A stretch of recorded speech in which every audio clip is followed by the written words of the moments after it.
Javier Sierra es escritor, investigador, amigo. Javier, muy buenas tardes. Muy buenas tardes, Tony. Está lloviendo mucho.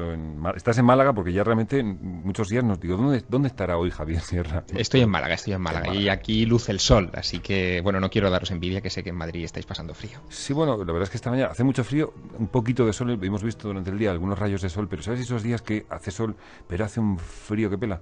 Sí, los conozco muy bien, soy de Teruel, acuérdate. Ah, vale, sí, vale. Vale, no digo nada.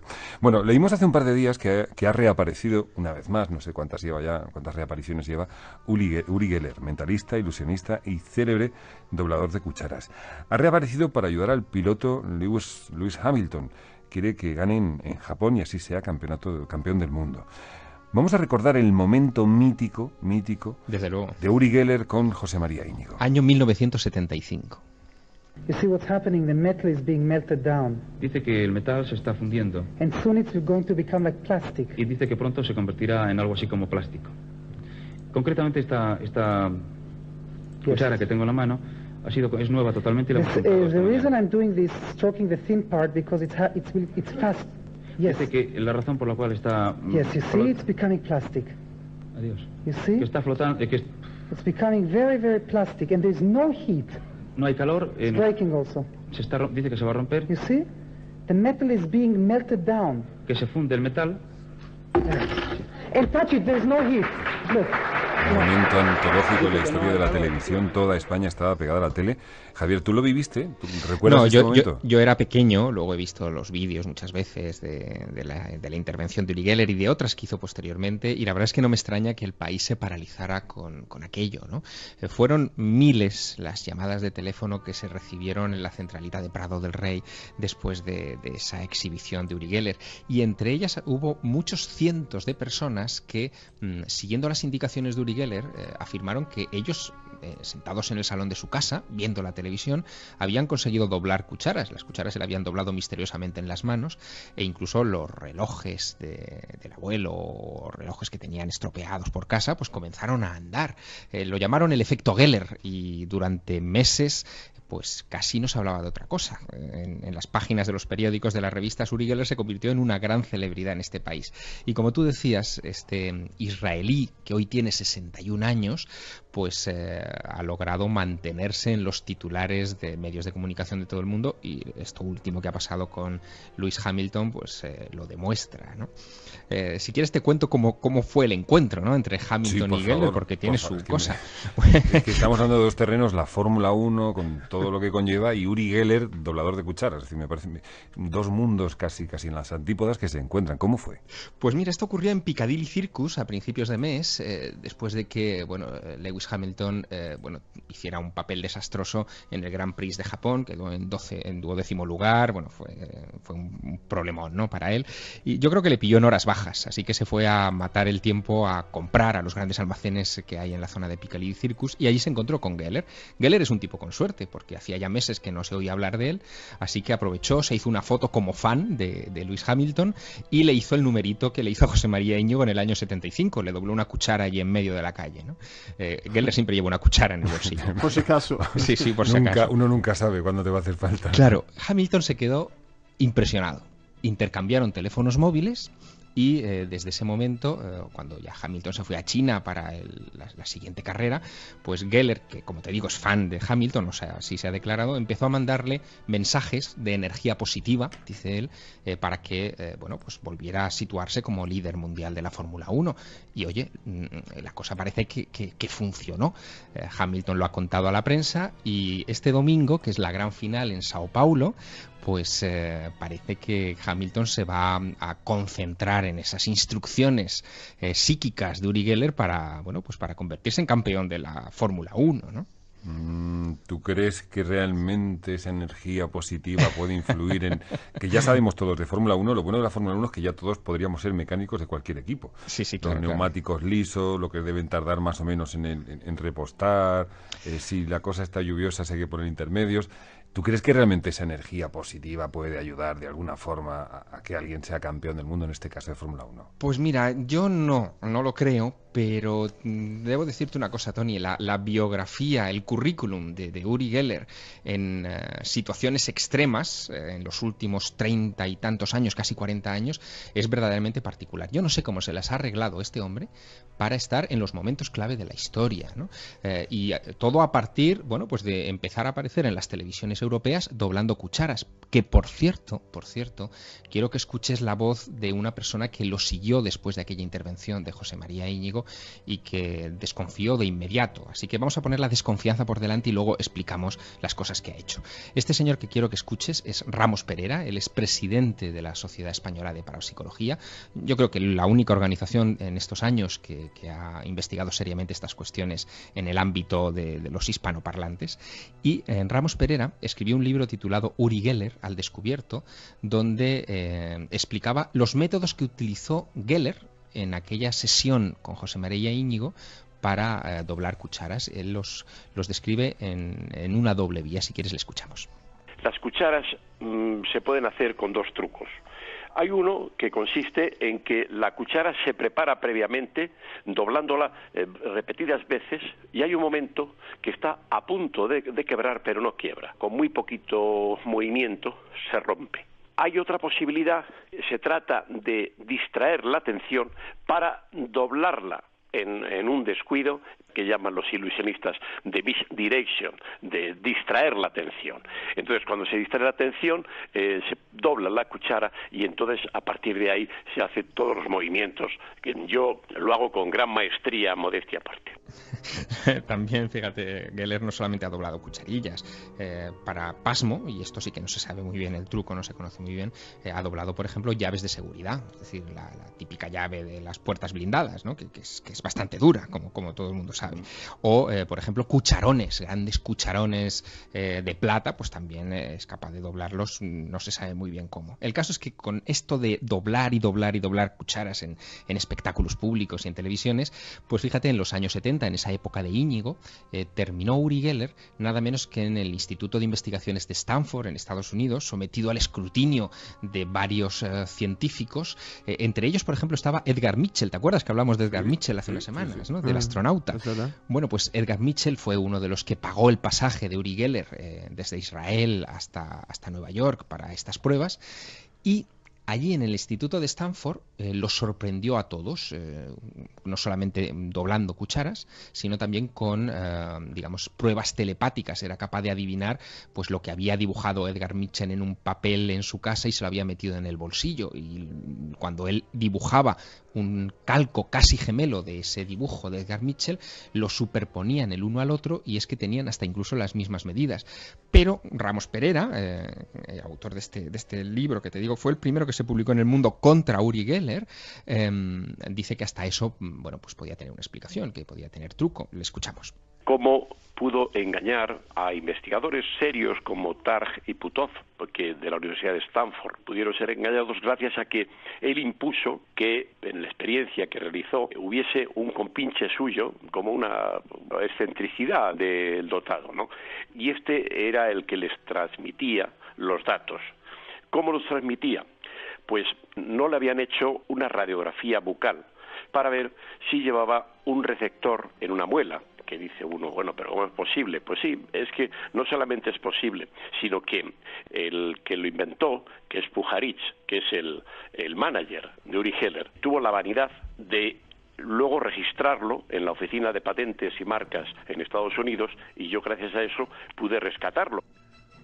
Vaya. Bueno, hay trucos, evidentemente, porque Uri Geller es un showman y no le puede fallar a un showman el espectáculo, ¿no? Sobre todo cuando estás en directo, tú lo sabes, Acaba de Tony. llegar sí, que me va a contar, yo un gran showman como Uri Geller.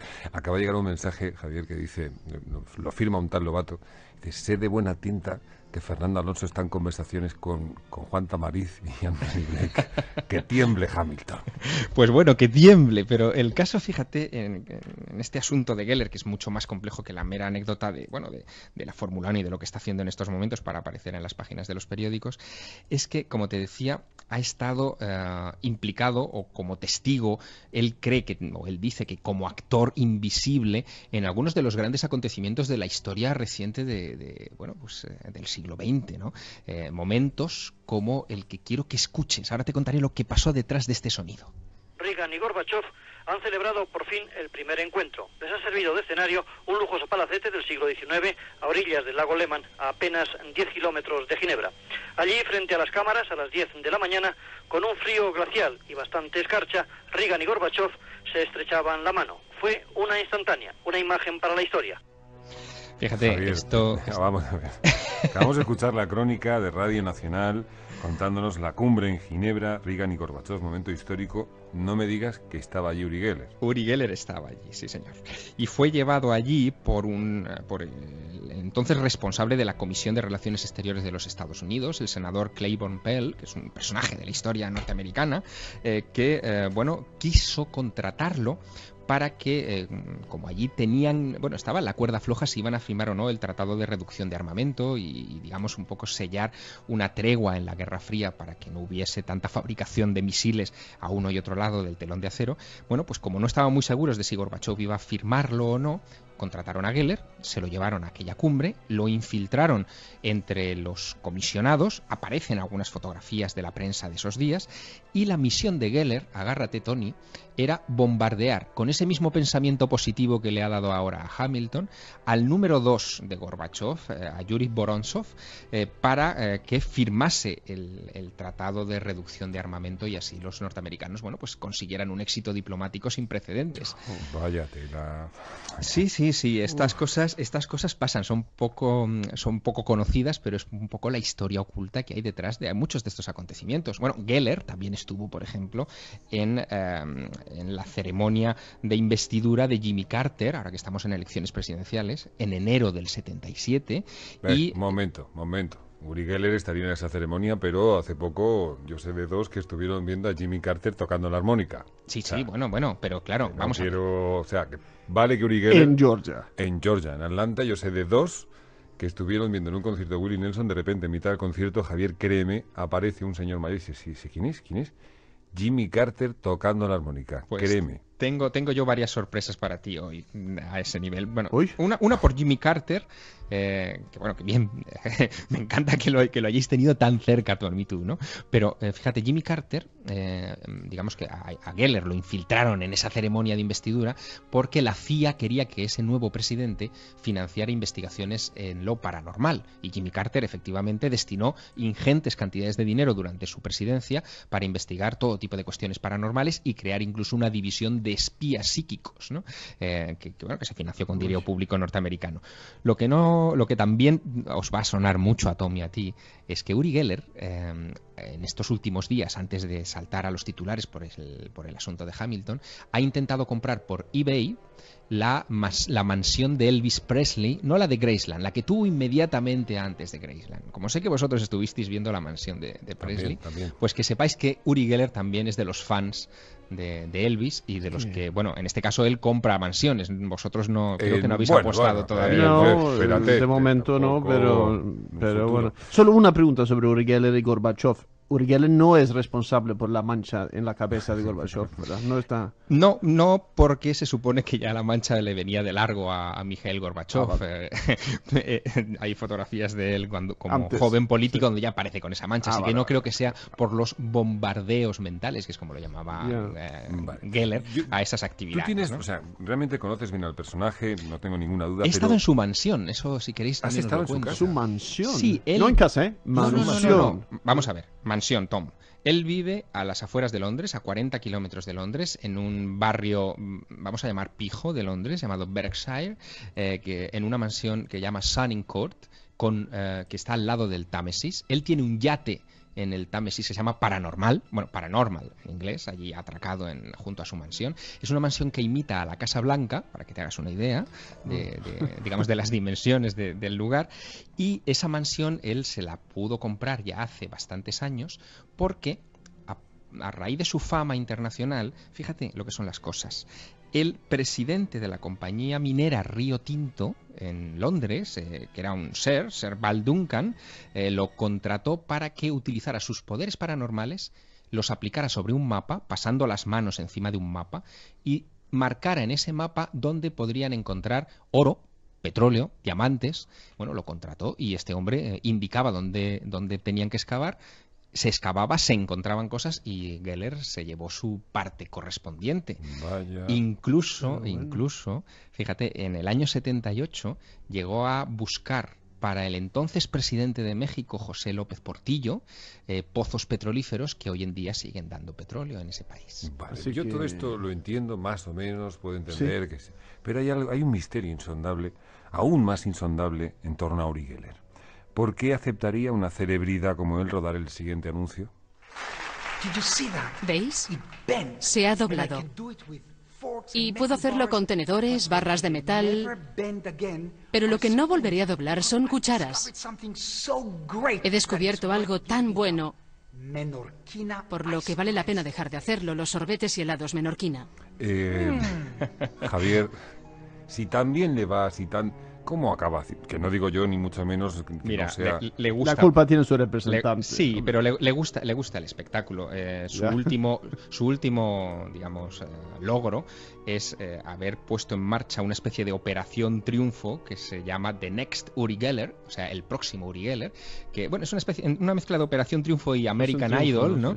Que en estos momentos se está emitiendo por la televisión rusa y alemana para, digamos, seleccionar pues el psíquico, la persona que sucederá a Uri Geller, ¿no? Y hacen pruebas ahí para doblar cucharas y todo este tipo de cosas. Y un último dato que tengo, mira, especialmente para Tom. Vale. Sí, tú sabes que Uri Geller ha estado a punto, pero muy muy cerca, de querellarse contra IKEA porque, claro, han puesto en marcha una línea de muebles que llaman Uri, con las patas porque y él consideraba que, bueno, que se estaban aprovechando de su imagen. La historia de los juicios de Uri Geller nos dará a futuro para otra sección porque no tiene desperdicio. También los de IKEA, que humor más retorcido. Venga, esta pata falta de humor, sí. Javier Sierra, no sé si serás mentalista, pero tienes una mente de escándalo. Sí. Javier, muchísimas Javier, gracias. Un fuerte abrazo. Un abrazo.